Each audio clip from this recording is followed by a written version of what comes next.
I would now like to welcome to the stage Devex President, Editor-in-Chief Raj Kumar for a special one-on-one conversation with Rory Stewart.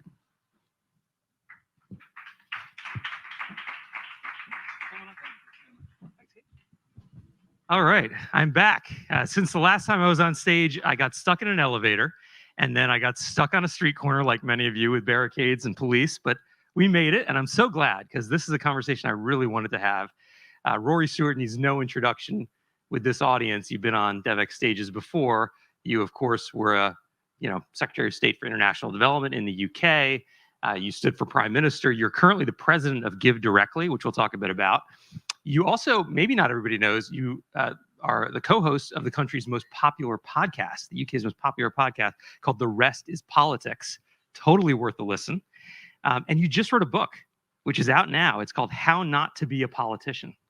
And the title sort of says it all. Maybe we could start there because the book suggests you are quite disillusioned with UK politics. And I guess I wonder, does that disillusionment extend to the global development sector? Are you, by joining GiveDirectly, in a way saying, look, this sector needs a fundamental change? Thank you. Well, thank you for coming. A very distinguished colleague, Danny Alexander, is sitting here, so I'm a little embarrassed talking about what it is. I'm actually going to be very cheeky, if you don't mind, Roger, because I'm worried that people at the back maybe can't see.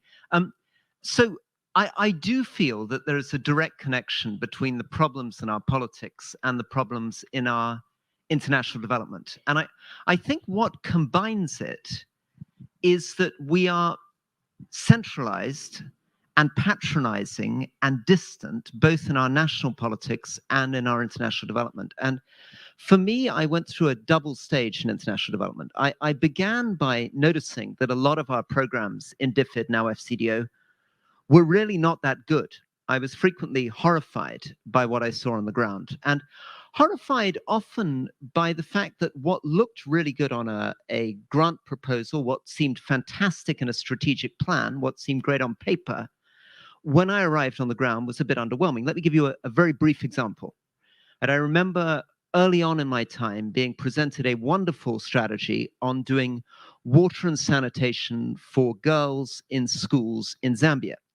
And it was a fantastic theory of change. The idea was that women, during their monthly cycle, if they could remain in school, they'd be able to be educated for more years, and this would result in fantastic outcomes.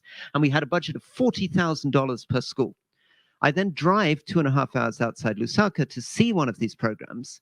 I see UNICEF, I see white land cruisers, I see a lot of engineers, and they give me a great chat. And then I go to see what's been achieved with $40,000. And $40,000 is paid for 2 brick latrines, holes in the ground, cost about $800, and 5 red plastic buckets.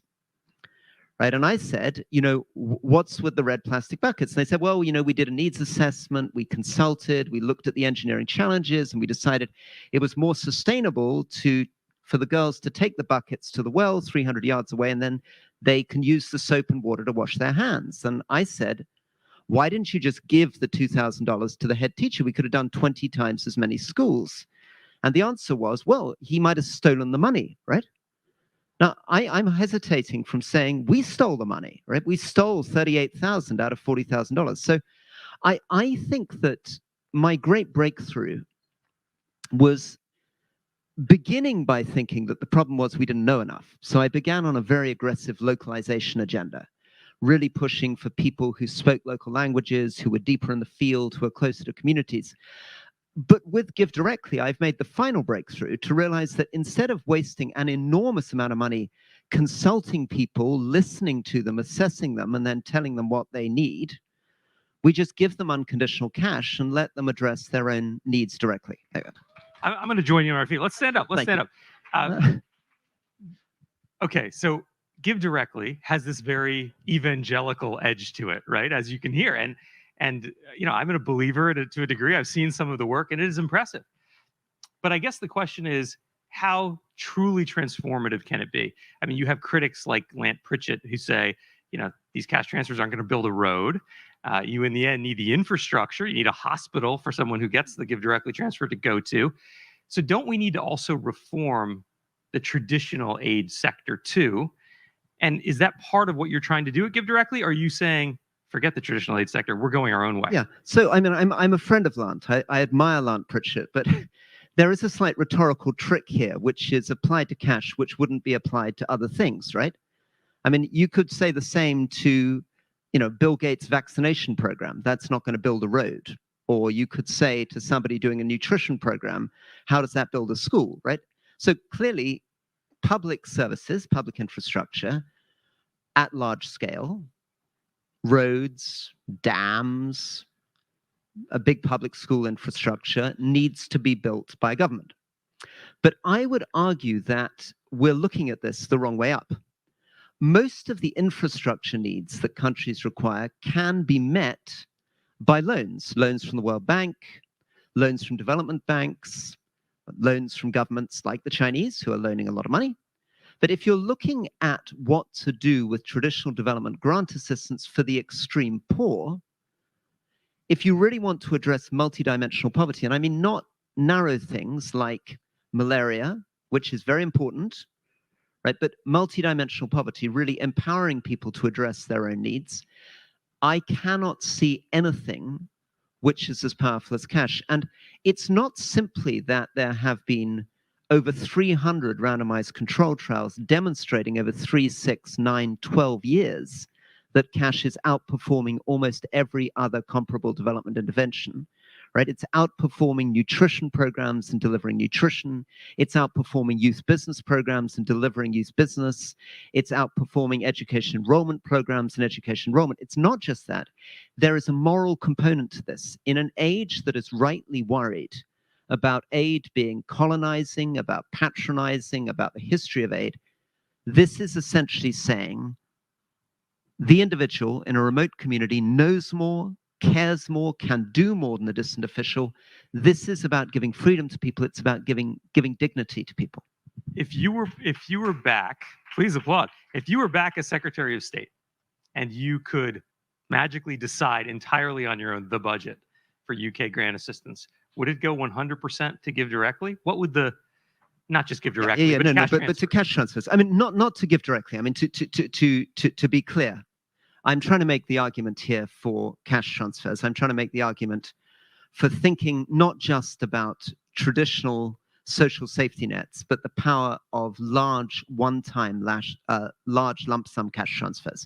We've got some very, very interesting evidence coming out of Uganda, where $350 delivered 12 years ago, you can still see a difference between the control group and the treatment group 12 years later. That's very remarkable because $350 one-time payment is a small amount of money. It's very surprising that you can see the impact. But what appears to be happening is resilience is being developed over time. Now, what would that mean for me as a politician?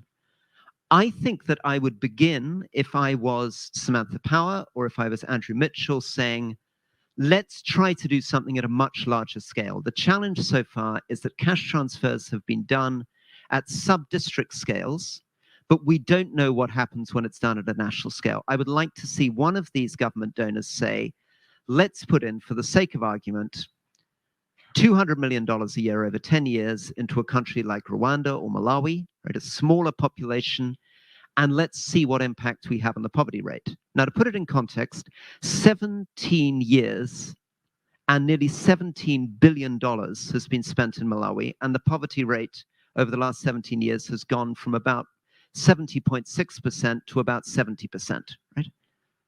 My intuition, but we need to prove it, is that with $3 or $4 billion, you could make a real impact on the percentage of people living in extreme poverty. And if you could demonstrate it at a country level, then I would go back to my successor. So when I was the Secretary of State at DFID, I had a budget of $20 billion a year, right? I would be able to do, if I was serious about this, assist 10 countries a year at this kind of scale. But what we need is to be able to demonstrate in one country that it works and then take that argument out. And what we're looking for is somebody, the World Bank or a government or somebody courageous enough to really try to do this at scale, because we have the evidence. We keep doing benchmarking studies. We keep doing randomized control trials. I keep going to USAID saying, look at the evidence. And they keep saying, great, would you do another pilot project for another $3 million, right? No one's experienced that before in this room. So Rory, we're at the midway point of the SDGs. We're 15% on track. So way off track. Are the SDGs still relevant in your mind? Do they still make sense to you?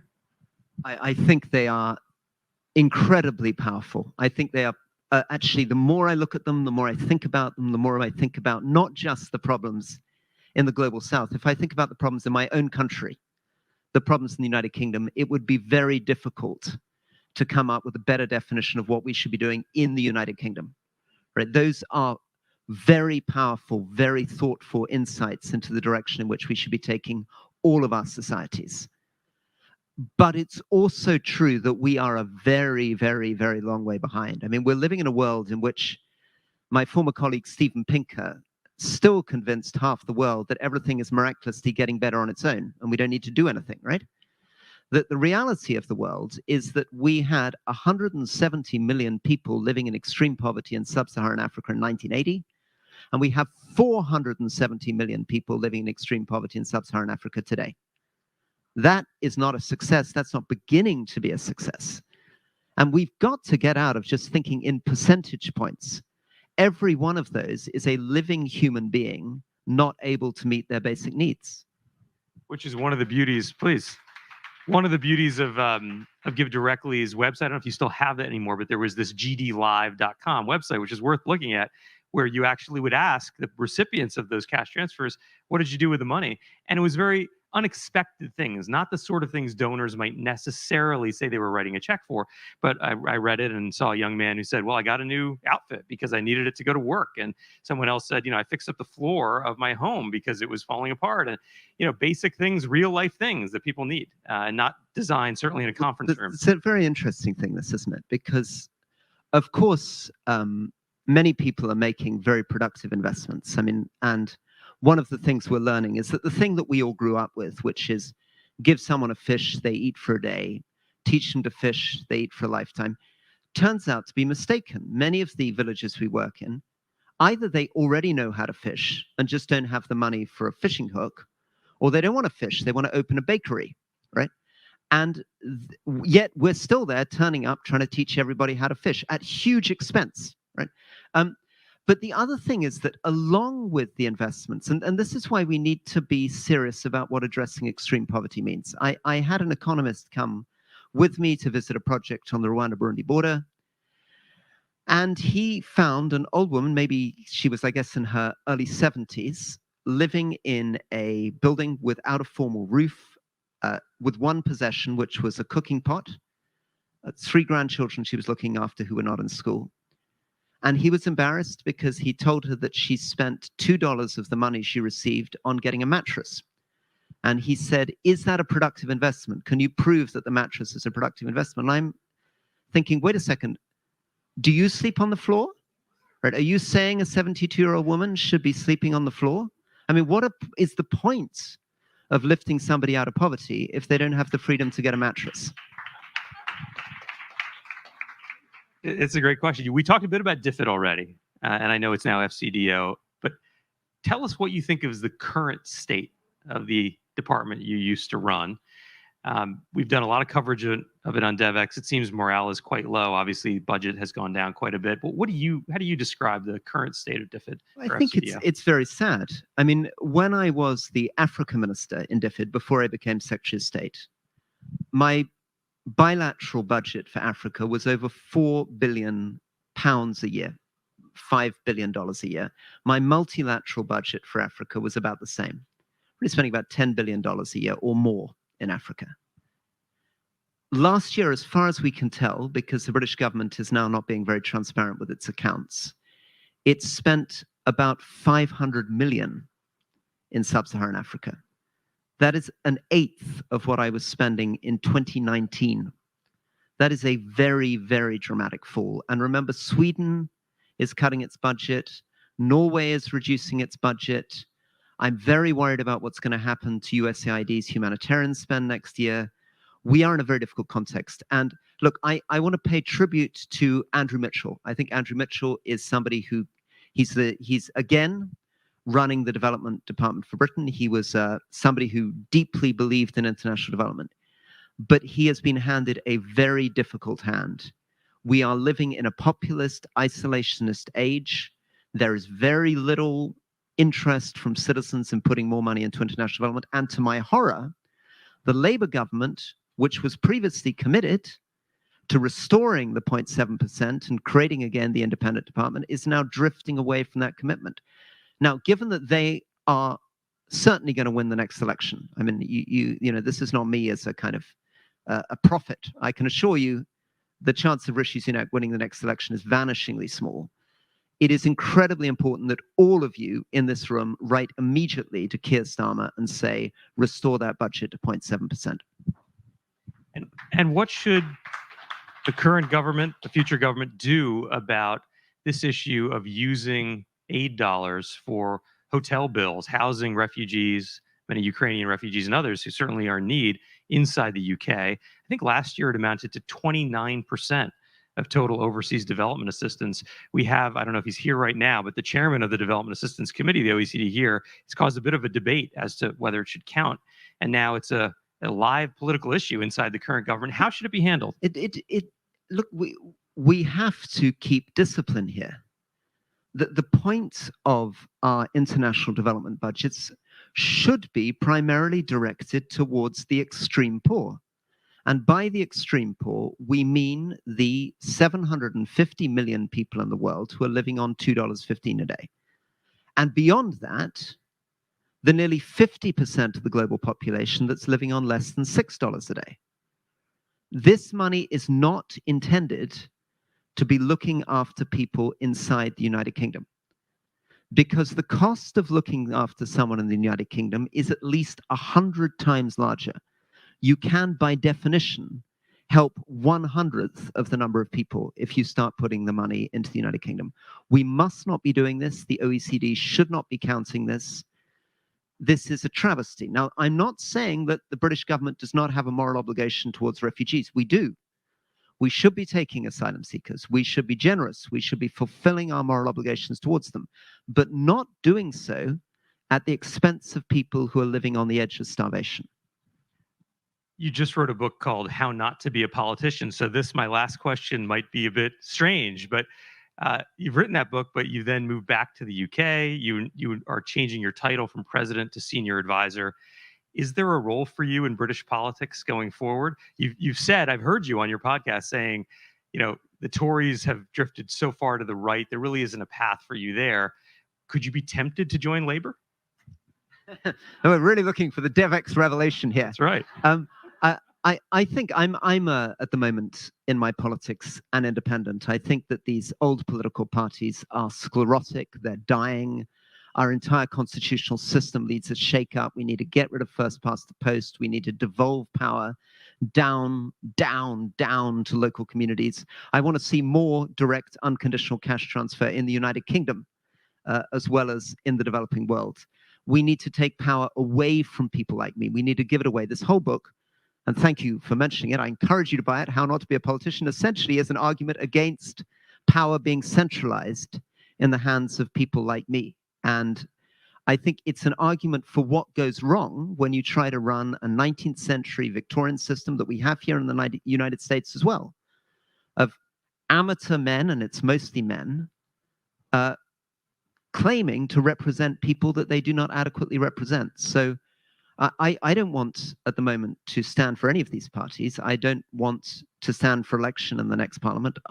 But I would like to play my part in trying to change the system, and particularly the development system. Thank you very much indeed. Well, you certainly are doing that. Thank you for bringing those messages here today. Rory Stewart, everyone. Thank you for having me.